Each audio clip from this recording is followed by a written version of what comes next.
हाँ, अब आप इस पर तो पहले देख रहे होंगे व्यंजन संधि। जब हम संधि कहते हैं तो आपको यह मान लेना चाहिए कि दो शब्दों का जोड़, वह जोड़ नए शब्दों की संरचना करते हैं। अब यहाँ व्यंजन संधि है, तो व्यंजन संधि के बारे में हमने इससे पहले आपको बताया था, इसे हल संधि कहते हैं। हल का अर्थ होता है जिनमें हल के अंतर्गत आने वाले 33 वर्णों के पर विचार किया जाता है। जब हल प्रत्याहार के बाद किसी व्यंजन या स्वर का वर्ण आ जाए, वो तो 33 व्यंजन है, इसके बाद 9 स्वर, तो उन स्थिति पर जो विकार उत्पन्न होता है उसे व्यंजन संधि कहते हैं। व्यंजन संधि क्या है? हल के बाद कोई हल या स्वर आने के बाद या स्वर के बाद हल आने पर जो नए शब्द की रचना होती है, विकार का अर्थ है यहाँ नया शब्द का बनना, उसे हम व्यंजन संधि कहते हैं। व्यंजन संधि लगभग व्यंजन संधि के प्रकार 12 होते हैं। यहाँ आज आपको हम 4 प्रकार के बारे में बताएंगे, जिसकी हमने यहाँ पर कर दिया है कि मुख्य रूप से 4 प्रकार का होता है। ये 4 प्रकार के बारे में बताया, होता तो 12 है, लेकिन अगली 1-2 क्लासों में उनके बारे में हम आपको बताते रहेंगे। अब इसके अंतर्गत जो 4 संधि है उनका नाम है सचित्व संधि। सचित्व संधि का अर्थ आप यहाँ ठीक से समझिएगा, तभी आपके समझ में आएगा। स का अर्थ होता है सकार। स का अर्थ क्या होता है? सकार। स का अर्थ होता है सकार, और चू का अर्थ होता है च वर्ग। च वर्ग का मतलब इसके अंतर्गत 5 अक्षर। सचु माने अगर सकार के बाद च वर्ग आवे और उसके बाद पुनः च वर्ग आवे तो वो च वर्ग ही होता है। अब आपको समझिए कि सकार के बाद अगर च वर्ग आता है और उसके बाद त वर्ग है तो वहां पर सकार का सकार और त वर्ग का च वर्ग हो जाता है। इस तरह से सतो का मतलब स, तो का मतलब त वर्ग, और सचना माने सकार का स हो जाएगा और ये त का च वर्ग हो जाएगा। इस तरह से इसका यह सूत्र है। फिर से एक बार ध्यान देंगे। सतो का अर्थ होता है स, और उसके बाद त का अर्थ होता है त वर्ग। त वर्ग में 5 अक्षर आते हैं, त थ ध ध न। अगर उसके बाद अगर च वर्ग आवे तो वो च वर्ग हो जाता है, अर्थात त वर्ग समाप्त हो जाता है। अब आपको यहाँ पर इसका उदाहरण हम दिखाते हैं, जिसे जब पदांत के वर्णों के पहले, पदांत का मतलब यह समझिए, कभी कभी हम कंफ्यूजन में हो जाते हैं। पदांत क्या है? 2 पद होते हैं संधि में, 3 पद होते हैं, तो पद के अंत में अगर त वर्ग के बाद अगर कोई स्वर आता है तो यह पदांत का जो पहला शब्द है वह अपने का तीसरा वर्ण हो जाता है। हमने बताया कि अगर त वर्ग कोई संधि में अंत में त वर्ग आता है और त वर्ग के बाद कोई स्वर हो तो उस स्वर से हमें लेना देना नहीं होता है। हम इसके पदांत को देखते हैं, पहले पद के अंत के शब्दों को देखते हैं, और इसमें जैसे जो शब्द रहता है वह अपने का तीसरा हो जाता है। अगर तीसरा है तो तोड़ते समय पहला हो जाता है। अब देखिए, जगत घन ईसा, ये पदांत में त है, व्यंजन लगा हुआ है क्योंकि यहाँ हलंत लगा है, इस तरह व्यंजन है। और ईसा, तो ये त का तीसरा वर्ण क्या होगा? आप देखिए, त पहला वर्ण हुआ, थ दूसरा, द तीसरा, तो ये त की जगह पर द हो गया, अर्थात जगदीशा। यह बात बिल्कुल कंफर्म हो गई, मन में आपके बैठाने योग्य है कि अगर किसी के पद के अंत में कोई व्यंजन है और व्यंजन के बाद कोई भी स्वर हो, उस स्वर की चिंता न किए बिना अगर हम पदांत के व्यंजन के पद के अंत में ही तीसरे का पहले का तीसरा हो जाता है। अब यहाँ जैसे जगत त वर्ग का पहला है और इसी वर्ग का त थ द ये तीसरा हो गया जगदीशा। देखिए दूसरे उदाहरण में और कंफर्म हो जाएगा। अब यहाँ देखें वाक धन दानम, तो अब यहाँ भी अंतिम पदांत जो है क व्यंजन है। अब इस क का क्या हो जाएगा, ग हो जाएगा, वागदानम। अब इसमें कहीं कोई परिवर्तन नहीं होता है। दूसरे में स्वर है तो स्वर रहेगा, व्यंजन है तो व्यंजन रहेगा। स्वर में आप जानते ही मात्रा है। अब इसी तरह का एक उदाहरण और है, देखिए यहाँ भी पदांत का लेकिन क्या आ गया, स्वर आ गया। तो इस स्वर में कोई परिवर्तन नहीं हुआ, एक क का ग हो गया और क्योंकि यह स्वर मूल रूप में मात्रा के रूप में स्थापित हो गया वागीशा। अब देखिए अच है, अच है। अब अच क्या है, जो व्यंजन है पहला वर्ण है, यह इसी वर्ग का तीसरा वर्ण हो गया अजंत च छ ज। तो ये ज आधा हो गया और ज में ये आ मिल गया, चूंकि स्वर है इस नाते अजंत हो गया। एक अब ये त है, त चूंकि व्यंजन है और इसी वर्ण का तीसरा हो जाएगा तो त की जगह पर द हो जाएगा। द यहाँ हलंत हम लगा देंगे, तो क्योंकि ये हलंत है व्यंजन है तो एक दानानम। इसी तरह से ये त है एवं है तो त का क्या हो जाएगा, द हो जाएगा।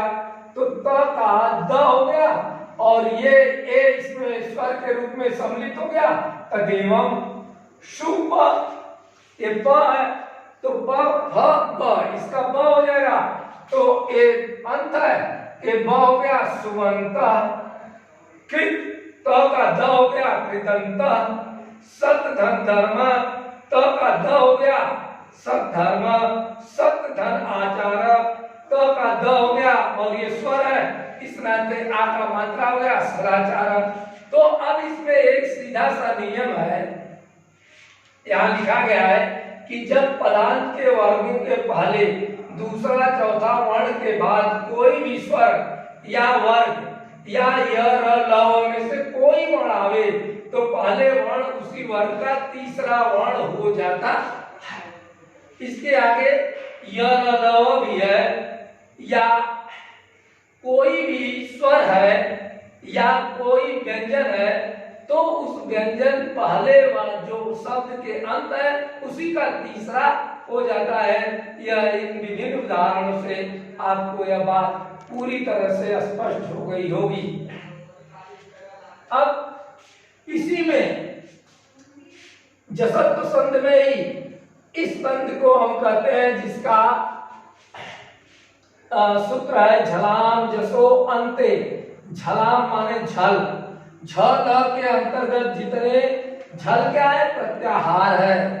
झल प्रत्याहार के और जस भी क्या है, प्रत्याहार के अंते अंत में आने पर वह तीसरा वर्ण हो जाता है, उसी वर्ग का तीसरा। झल प्रत्याहार हो चाहे जस, जस प्रत्याहार के अंतर्गत य र ल व आएगा और झलाम के अंतर्गत झ भ घ ढ ध स ख फ छ छ ट त। इस तरह से झलाम जसो अंते यह पदांत जसत्व है। पद के अंत में अगर कोई वर्ण है तो वह वर्ण अपने का तीसरा हो जाता है। अब इसका दूसरा भाग है अपदांत जसत्व झलाम। झलाम में वही है जो झल और प्रत्याहार के प्रत्याहार आप समझ रहे होंगे। झल प्रत्याहार, जस प्रत्याहार, जस जस प्रत्याहार हो जाता है जब पदांत के वर्गों के पहले दूसरे व चौथे वर्ण के बाद वर्ग का तीसरा या चौथा वर्ण या य र ल आवे तो पहले वर्ण उसी के क्रम का तीसरा वर्ण हो जाता है। अब देखिए अगर किसी पदांत में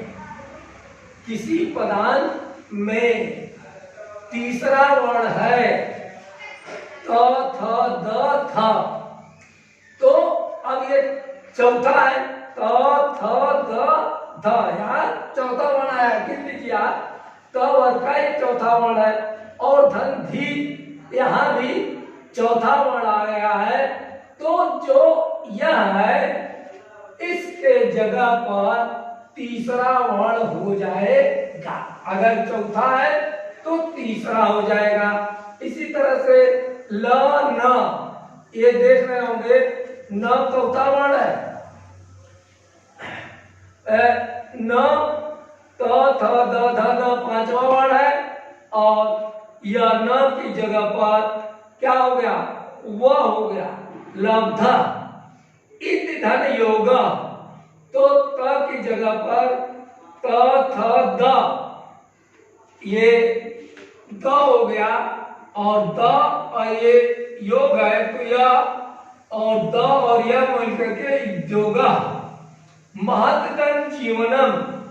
अब ये त है तो त और ये च छ ज, तो यह महत् जीवनम पृथक धन भूमि।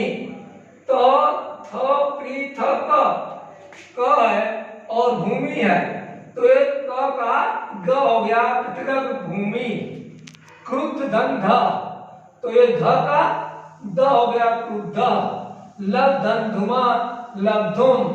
इस तरह से दोनों में आपको समझ में आ गया होगा कि पहला, दूसरा और चौथा वर्ण के बाद वर्ग का तीसरा या चौथा हो या यर हो इधर, तो उन सब के जगह पर वर्ग का तीसरा वर्ण हो जाता है। पहला नियम में पहले का तीसरा हो जाता है, और अगर यहाँ दूसरा, पहला, दूसरा, चौथा है तो उन तीनों के जगह पर और यर अलावा के जगह पर तीसरा वर्ण हो जाता है।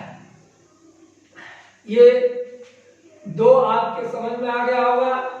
अब हम यहाँ खसुक संधि चुष्णाम खस्तु च वर्ग, इसका अर्थ होता है, अशुक संधि का अर्थ होता है, यहाँ पर ष्टु का अर्थ है इस मूर्धन्य श से, और टू का अर्थ है ट वर्ग त, और इसका त का अर्थ है, क का अर्थ है, त्व का अर्थ है त, तवन। कहने का अर्थ है कि सकार के बाद अगर ट वर्ग आवे और ट वर्ग के बाद त वर्ग आ जाए, उसके स्थान पर त वर्ग आ जाए, तो उन दोनों का स का अर्ध स व्यंजन स हो जाता है, और टू वर्ग का टू हो जाता है। अब जैसे च वर्ग हो जाता है तथा छवि, जब सकार के बाद, सकार तथा त वर्ग के बाद ट वर्ग आवे तो सकार का श तथा त का ट वर्ग हो जाता है, अर्थात त वर्ग यहाँ त थ द ध न है, और इसके बाद अगर ट वर्ग आ गया ट ठ ड ढ ड़, तो इसके जगह पर फिर ट वर्ग ही होगा, ट हो जाएगा, ठ हो जाएगा, ड हो जाएगा, द जगह ड़ हो जाएगा। जैसे उदाहरण के लिए आप देख रहे होंगे कि रामस, रामस श है, श के बाद फिर स आ गया, तो हमने बताया इस स का सकार हो जाएगा, अर्थात रामस्त खष्टा, ये हो जाएगा। त है, त वर्ग के बाद ट आ गया, तो इस त के जगह पर पदार्थ में भी ट हो गया, और ये हो गया इस तरह से ट वर्ग उत। अब त और ड टी आ गया, तो त का ट ठ ड हो जाएगा, उड्यते, अर्थात त वर्ग के जगह पर ड हो गया और इस तरह से उड्यते हो गया। इसमें कहने का मतलब कि अगर त वर्ग के बाद ट वर्ग आता है तो त वर्ग के जगह पर ही ट हो जाता है, त वर्ग के जगह पर ट हो जाता है। इस तरह से अशुत्व संधि अष्टुनाम सीधे समझिए कि सकार और ट वर्ग के बाद अगर त वर्ग आता है तो सकार की जगह पर श और टू का मतलब टू वर्ग हो जाता है, त वर्ग के जगह पर भी ट वर्ग ही हो जाता है, त के जगह पर ट वर्ग हो जाता है। अब आप आए तो सकार ट वर्ग का ट वर्ग हो जाता है। इस उदाहरण को देख लिया। अब ऊपर वाले उदाहरण में आप देखिए, सतो सचुना सचु का उदाहरण है। अगर स वर्ग के बाद अगर च वर्ग आता है और उसके त वर्ग आता है, त वर्ग के बाद च वर्ग आता है तो त वर्ग का च वर्ग हो जाता है। जैसे कस धन चिता, ये सकार है और सकार का क्या हो जाएगा, चकार हो, सकार का स हो जाएगा अर्थात ये स हो जाएगा और इस तरह से कश्चित हो गया। सत धन जना, अब ये त वर्ग है, इसके बाद ज वर्ग आ गया तो ये क्या कर रहा है कि उसी वर्ग का अर्थात इसके वर्ग का हो जाएगा तो सज्जना हो जाएगा।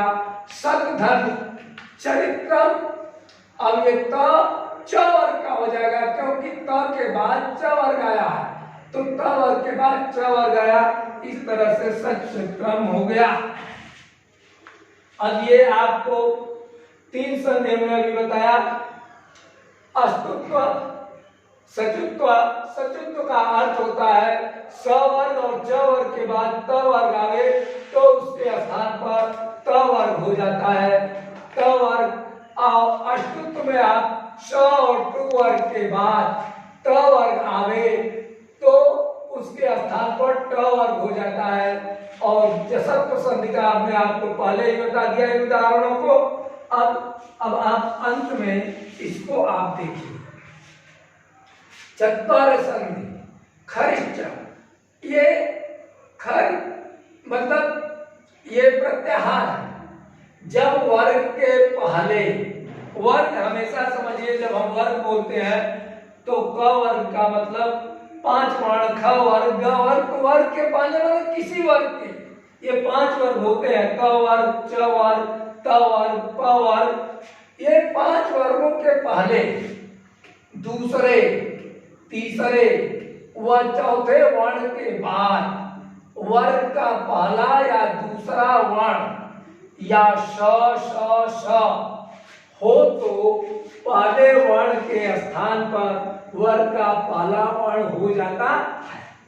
अब फिर से ध्यान दीजिए कि अगर किसी वर्ग का पहला, दूसरा, तीसरा व चौथा वर्ण के बाद, माने पहले पद के बाद दूसरे पद में अगर दूसरे वर्ण में या स हो तो या आ जाए, स आ जाए, ये सब तीनों प्रकार के श, ये तीनों प्रकार के श यहाँ लिखे गए हैं, ये आ जाए तो पहले वर्ण के स्थान पर उसका वर्ण पहला वर्ण हो जाता है। जैसे अब देख रहे हैं सद धन कार, ये त थ द तीसरा वर्ण है, तीसरा वर्ण है और इसके बाद ये प्रथम वर्ण आ गया है उसी किसी वर्ग का, क वर्ग का ये पहला वर्ग है और ये त वर्ग का तीसरा है, तो ये तीसरा है, ये पहला है, तो ये अब तीसरा क्या हो जाएगा, पहला हो जाएगा। अब ये त द का त थ द अर्थात त हो गया, हलंत लगा हुआ है, इसमें ते आधा त हो गया और सत्कार। समझ में आ रहा होगा कि अगर किसी वर्ण के पदांत में पहला, तीसरा, चौथा वर्ण आवे और उसके बाद या उसके बाद स हो या कोई वर्ग का कोई स्थान हो तो वो पहला वर्ग हो जाता है। देखिए सद तो ये द है, उसके अनुसार ये द के जगह पर त हो जाएगा। और सत्कार, देखिए लभ धन सेयते, अब ये भ है, अब भ को आप ढूंढे तो प वाले वर्ग में प फ ब भ अर्थात चौथा है, इसके अनुसार एक चौथा स्थान पर है भ। और कह क्या रहा है कि यह क्या हो जाएगा, अपने ही वर्ग का पहला हो जाएगा। तो भ का पहला वर्ग प हो गया, हलंत लगा हुआ है, इस नाते आधा यहाँ प हो गया और लभ्यस्यते, समझ में आ गया। ये भ है, भ आप प वर्ग में जाएंगे, प वर्ग में चौथे स्थान पर पड़ेगा, चौथे स्थान पर का उसी वर्ग का पहला हो जाता है, इस नाते ये पहला पड़ेगा। और यह पहला होने के नाते लब्ध धन सेयते का हो जाएगा, लप्त सेयते। उद उद उद का पहला वर्ण है, और पहला वर्ण है आपके अनुसार ये बताया गया है कि पहले दूसरे तीसरे अर्थात त थ द, ये तीसरा वर्ण है। और द का पहला वर्ण क्या होगा, ये त वर्ग का है, इस नाते आप त से पीछे जाएंगे तो त थ द, ये द जो है त के रूप में बदल जाएगा। और ये उत्थानम का इसलिए आधा यहाँ हो जाता है कि हलंत लगने के नाते यह व्यंजन रूप में लिखा जाएगा और यह उत्थानम हो जाएगा। वही चीज यहाँ भी है, ये द है, त वर्ग का तीसरा है और प है, तो इस वर्ग को हम नहीं देखते। हमेशा आप देख रहे होंगे कि व्यंजन शब्द में दूसरे जो पद आते हैं उन पर बहुत विचार न करके पदांत शब्द का एक प्रयोग किया गया है। पदांत का अर्थ होता है पद के अंत में, उस पद के अंत में। अब यहाँ द आया हुआ है, अब यह भी द इसी प्रकार से त के रूप में बदल गया। यहाँ ग आया हुआ है, तो अब ग देख रहे होंगे तीसरा है, और तीसरे में आप जाएंगे क ख ग, तो वो जब पीछे आएंगे ग ख क, तो ये तिक पालह हो जाएगा। इस प्रकार से ये चरक संधि है। चरक संधि का अर्थ ही समझिए कि किसी वर्ग का पहला दूसरा तीसरा चौथा वर्ण के बाद स श आवे या उसके स्थान पर कोई वर्ण आवे, उनमें केवल अंतर होगा पहले पदांत के सभी वर्गों में। अगर वह तीसरा है तो उसी वर्ग का पहला हो जाएगा, और पहला है तो उसी वर्ग का तीसरा हो जाएगा। इस प्रकार से चरक संधि है। संधि में हमेशा यह ध्यान दिया जाता है कि संधि करते समय हम पहले यह विचार करें कि जिन शब्दों का हम संधि विच्छेद कर रहे हैं या संधि बना रहे हैं वह स्वर के अंतर्गत है या व्यंजन के अंतर्गत। जो भी हमने आज यह चर्चा किया, यहाँ व्यंजन संधि के बारे में हमने चर्चा किया। व्यंजन संधि का हमेशा अर्थ होता है कि जिनमें स्वर का मिलान हो। हमने पहले भी बताया था, अभी बताया है कि अगर व्यंजन लिखना है, कोई व्यंजन लिखना है, तो उच्चारण में हम तो बोल देते हैं, लिखते समय उसमें हलंत लगाना पड़ता है, और उस हलंत के आधार पर यह निश्चित होता है कि यह व्यंजन संधि है।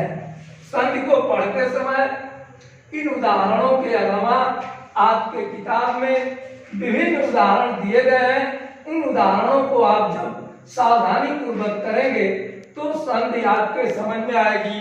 संधि बहुत सरल और योग्य भाषा के अंतर्गत आती है, जिसका प्रयोग करके हम अच्छे से नए शब्दों को, वाक्यों को और संस्कृत भाषा की रचना कर सकते हैं।